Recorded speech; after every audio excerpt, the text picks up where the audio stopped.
What if the habit your parents praised, your teachers rewarded, and society calls responsible is quietly delaying your financial freedom? Most people are told that saving money is the foundation of wealth. But here's the uncomfortable truth. Most wealthy people don't obsess over saving at all. In fact, many of them actively avoid letting money sit idle. While regular people feel proud seeing money untouched in a bank account, the rich feel anxious when money isn't working. By the end of this video, you'll understand why saving feels smart but often produces zero freedom, and what to do instead. If you're eager to build a life of abundance, hit subscribe now. We're committed to sharing proven methods and insights to help you succeed.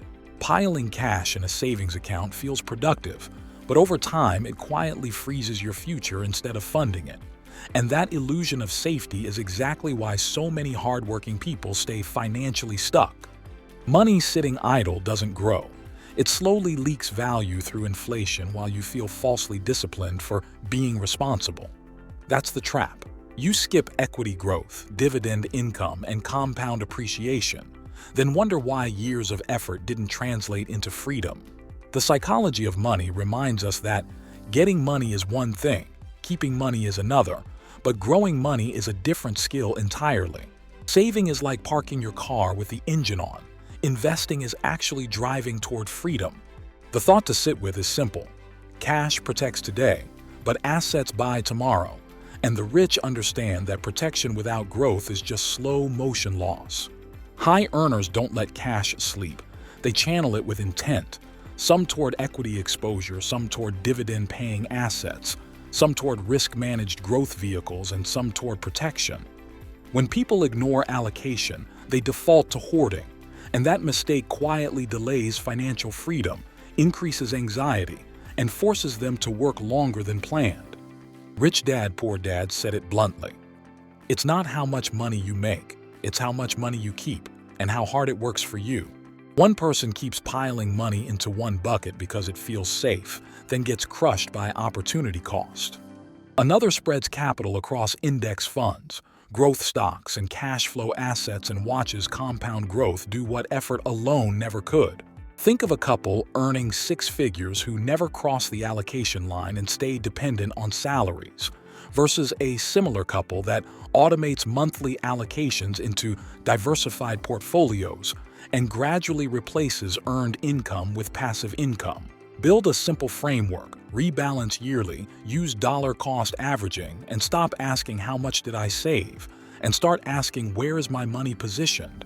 There's a strange psychological trick that happens when your savings account starts growing.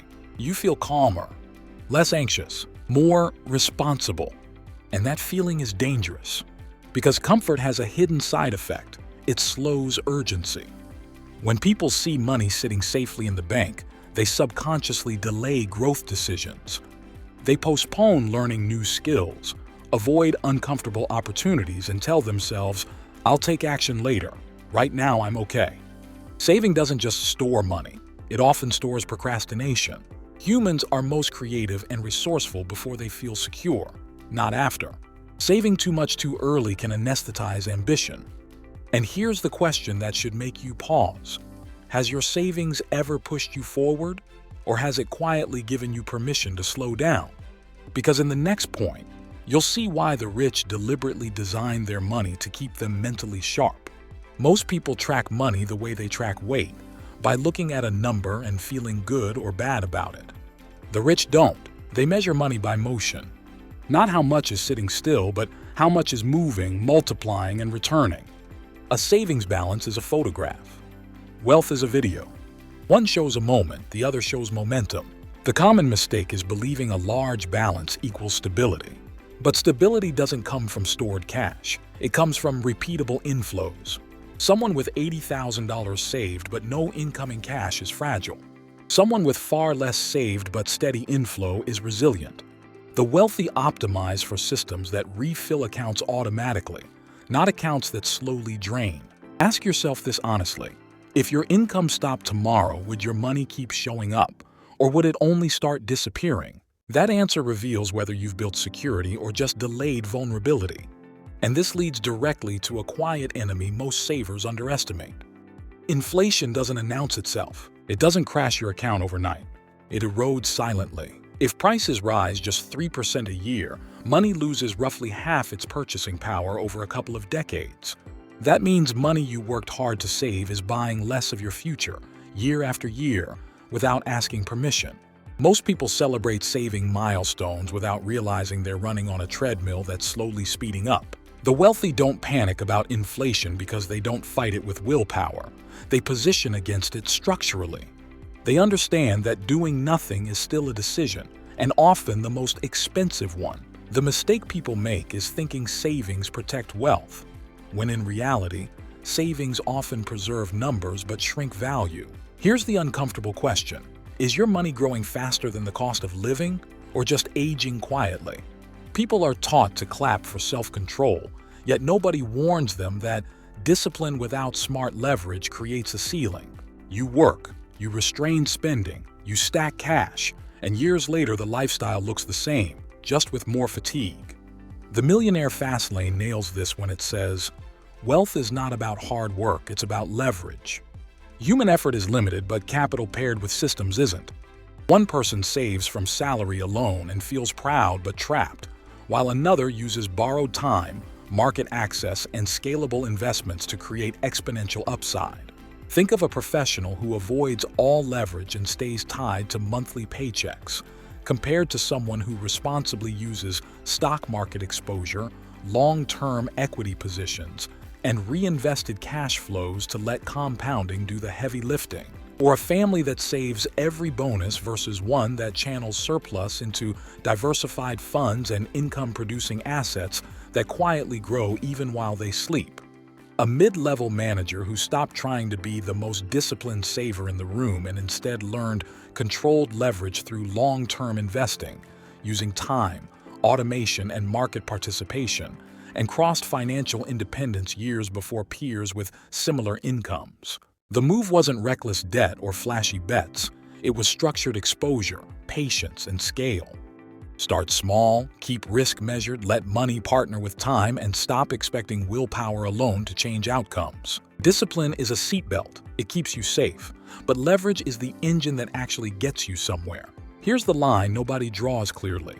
One habit conditions you to defend what you already have. The other conditions you to grow beyond what you can personally earn. And that mental shift is where outcomes start to separate fast. You see it everywhere. Someone guards a bank balance like it's an achievement, while another person uses structured exposure to equities, index-based vehicles, and reinvested cash flows to expand financial reach. One mindset shrinks risk so much that upside disappears. The other accepts calculated uncertainty in exchange for scale. Stop asking how to protect every dollar and start deciding how each dollar can expand influence, income, and optionality. Set rules for deployment, automate contributions, rebalance with discipline, and let capital stretch beyond your labor. Preservation keeps you standing still. Expansion is what turns effort into momentum. Here's the truth most financial advice never says clearly. Savings don't create freedom. Systems do.